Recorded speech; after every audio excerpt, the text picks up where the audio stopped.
बिस्मिल्लाहिर्रहमानिर्रहीम। आज जो हम टॉपिक पढ़ने जा रहे हैं वो लेज़र फिज़िक्स का बहुत ही इंपॉर्टेंट टॉपिक है, जो कि है स्टिमुलेटेड अब्जॉर्प्शन के बारे में। स्टिमुलेटेड अब्जॉर्प्शन क्या होती है, आज हम इसको देखेंगे इस लेक्चर में।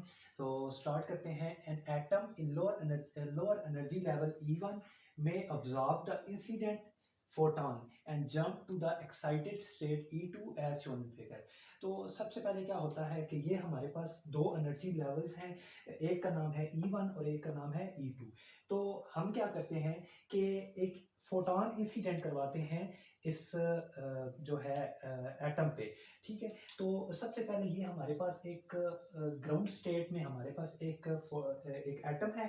तो हम क्या करेंगे, इस पे एक फोटॉन इंसिडेंट करवाएंगे जो कि जिसकी एनर्जी जो है वो किसके इक्वल होगी, E2 माइनस E1, यानी जो ग्राउंड लेवल है और जो एक्साइटेड लेवल है उसके एनर्जी डिफरेंस के इक्वल होगी। और वो एनर्जी डिफरेंस क्या आता है, एच म्यू के is equal to E2 minus E1।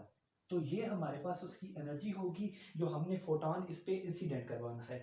तो होगा क्या कि ये हमारे पास जो फोटॉन है, सॉरी एटम है, इस पे जब ये फोटॉन इंसिडेंट करेगा तो ये एनर्जी को क्या करेगा, ऑब्जॉर्ब करके किस में चला जाएगा, E2 में। यानी E1 से जो एटम है वो एक्साइट होगा और कहाँ पे चला जाएगा, एनर्जी लेवल E2 में। तो इस तरह ये एनर्जी की को ऑब्जॉर्व करेगा और इसी प्रोसेस को क्या कहते हैं, स्टिमुलेटेड ऑब्जॉर्प्शन। अब यहाँ पे एक क्वेश्चन आता है कि स्टिमुलेटेड क्या होता है। तो बेसिकली स्टिमुलेटेड का जो मतलब होता है, स्टिमुलेटेड, तो स्टिमुलेटेड का मतलब होता है कि यहाँ पे हमने इसको फोर्स को यूज करके या फोर्सफुली या खुद हमने क्या किया है, इसको मतलब एनर्जी दे के इसको हमने एक्साइट किया है अपर लेवल में। ठीक है, हाँ अगर ये हो कि ये खुद ब खुद यहाँ से एक्साइट हो और अपर लेवल में चला जाए, ठीक है, इसके इंटरनल एक्शन से, ठीक है, तो उस केस में ये स्टिमुलेटेड नहीं होगा। अदरवाइज स्टिमुलेटेड का मतलब ये होता है कि हमने खुद से इसको फोटॉन इस पे एटम पे इंसिडेंट करवाया है और इस फोटॉन ने क्या किया है, यहाँ से जंप किया है और E2 में चला गया है। तो यहाँ पे ये इसी चीज को यहाँ पे एक्सप्लेन कर रहे हैं। An atom in lower energy level E1 way absorb the incident photon, यानी इस इंसिडेंट फोटॉन को क्या करेगा, ऑब्जॉर्ब करेगा ये atom and jump to excited state E2। और किस में जंप कर जाएगा, E2 में, as shown in figure. This transition is known as induced or stimulated absorption और simply absorption। अब क्या किया है इसने, एनर्जी अब्जॉर्ब किया और किस में चला गया, E2 में। तो यहाँ से इसने जो एनर्जी को अब्जॉर्ब किया है उस वजह से इसका नाम जो है वो स्टिमुलेटेड अब्जॉर्प्शन रखा गया है। Corresponding to each absorption transition, यानी यहाँ पे जो जितनी भी अब्जॉर्प्शन ट्रांजिशंस होंगी, यानी जितनी बार भी ये एनर्जी को ऑब्जॉर्व करेगा डिफरेंट एटम्स और अपर लेवल में जाएंगे, उसके बाद है corresponding to each absorption transition one photon disappears from incident beam and one photon is added to population of excited level E2। अब होगा क्या, इसका क्या मतलब है कि जो हमारे पास ये एटम है, ये जाहिर सी बात है इस पे हमने कोई फोटॉन, बीम ऑफ फोटॉन हमने क्या किया है, इसको अप्लाई किया है या इंसिडेंट करवाई है। तो होगा क्या कि हर ट्रांजिशन के बदले में एक फोटॉन इस बीम में से क्या कर जाएगा, कम हो जाएगा, जो कि ये ऑब्जॉर्व कर लेगा। ठीक है, और वो फोटॉन किधर ऐड हो जाएगा, इसकी E2 की पॉपुलेशन में एक फोटॉन का इजाफा हो जाएगा। ठीक है, तो उसके बाद है एक्साइटेड लेवल E2। ठीक है, अब ये जो प्रोसेस है इसको हम कैसे रिप्रेजेंट कर सकते हैं, it is represented as A plus h mu plus it gives us A star. अब यहाँ पे जो है मतलब क्या है कि A एक था, एटम था जो कि ग्राउंड स्टेट में था, उस पे हमने क्या किया है, एच म्यू एनर्जी का हमने क्या किया, फोटॉन एमिट करवाया है, सॉरी फोटॉन इस पे अप्लाई करवाया या इंसिडेंट करवाया है। तो उसके बदले में हमें जो मिला है वो A स्टार मिला है। A स्टार का A is equal to atom in lower state and A star is equal to excited atom. यानी A स्टार का क्या मतलब है कि जो एक्साइटेड एटम्स हैं अपर लेवल में, उसको यहाँ पे रिप्रेजेंट कर रहा है कि न्यू हमारे पास A स्टार आएगा जो एक्साइटेड एटम्स हैं।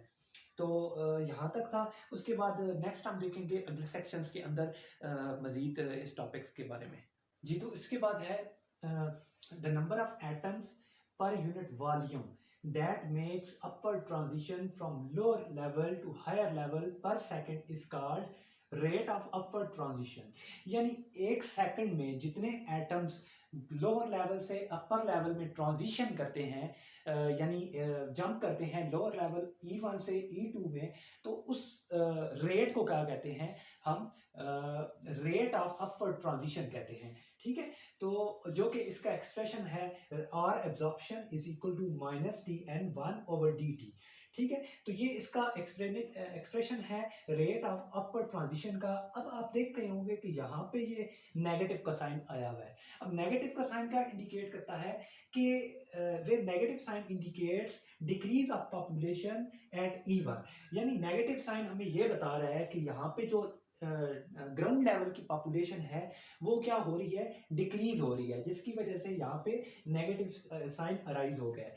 उसके बाद है rate of absorption transition can also be represented by rate of increase of population at upper level E2। यानी क्या है कि जो रेट ऑफ अब्जॉर्प्शन ट्रांजिशन है उसको हम rate of increase of population at level at upper level E2 के तौर पे भी हम लिख सकते हैं, क्योंकि जितनी पॉपुलेशन नीचे से ग्राउंड लेवल से डिक्रीज हो रही है इतनी अपर लेवल में ऐड अप हो रही है, यानी वहाँ पे पॉपुलेशन क्या कर रही है, इंक्रीज कर रही है। तो हम रेट ऑफ जो ट्रांजिशन है, rate of increase of transition है वो उसको rate of decrease of transition at E1 उसको हम लिख सकते हैं rate of increase of transition population at E2 के तौर पे भी हम लिख सकते हैं। और इसका एक्सप्रेशन क्या है, R absorption is equal to D N two by D T. अब यहाँ पे क्या आया है, पॉजिटिव का साइन आया है, जो हमें ये बता रहा है कि नीचे से जो है ग्राउंड लेवल पे पॉपुलेशन डिक्रीज हो रही है और E2 पे हमारी पॉपुलेशन क्या कर रही है, इंक्रीज कर रही है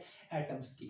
ठीक है, तो यहाँ पे आप देख सकते हैं इस फिगर में सेम वही चीज़ बताई गई है कि क्या हुआ है कि हमारे पास एक ग्राउंड स्टेट में एक एटम था जिस पे हमने एक फोटोन इंसिडेंट करवाया है जिसकी एनर्जी थी E2 माइनस E1। तो उसने क्या किया है, इस फोटोन को ऑब्जॉर्व किया है और ऑब्जॉर्व करने के बाद ये अपर ट्रांजिशन हुई है इसकी और इससे जंप करके E2 में ये चला गया है, जो कि यहाँ पे दिखाया गया है। तो इससे आगे जो हमारा टॉपिक है वो हम देखेंगे अगले सेक्शंस के अंदर। उसके बाद नेक्स्ट सेक्शन में हमारे पास है रेट ऑफ आर एब्जॉर्प्शन। ये हमने दोनों रिलेशंस जो है ये पहले हमने डिस्कस किए हैं। R absorption is equal to minus T N one by D T, ये N1 लेवल के लिहाज से, और is equal to D N2 by D T, ये N लेवल 2 के हिसाब से है।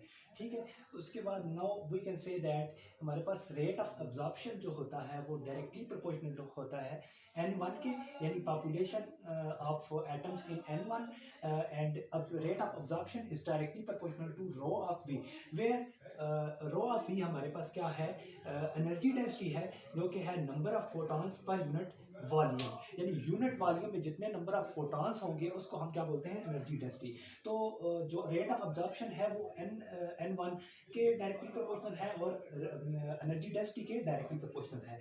अब हम क्या करेंगे, इन दोनों रिलेशंस को हम मिला के अगर देखें तो हमारे पास क्या आ जाएगा, R absorption is directly proportional to rho of V N1। ठीक है, अब और जब हम प्रोपोर्शनलिटी का साइन हटाएंगे तो हमारे पास एक कांस्टेंट आएगा B12। तो ये फाइनल हमारे पास रिलेशन आ जाएगा स्टिमुलेटेड अब्जॉर्प्शन के लिए, R absorption is equal to B12 rho of V N1। तो ये हमारे पास पूरे टॉपिक का जो हमारे पास लास्ट पे फाइनल एक्सप्रेशन आ गया है। अब यहाँ पे B12 जो है वो कांस्टेंट ऑफ प्रोपोर्शनलिटी है, जिसको हम क्या बोलते हैं, Einstein coefficient for induced absorption or stimulated absorption, and it indicates the probability of induced transition from level 1 से level 2 तक। तो ये probability को यहाँ पे रिप्रेजेंट करता है, induced transition की probability को from level 1 से level 2 तक। तो आज के टॉपिक में इतना ही था, ये हमारे पास फाइनल एक्सप्रेशन है।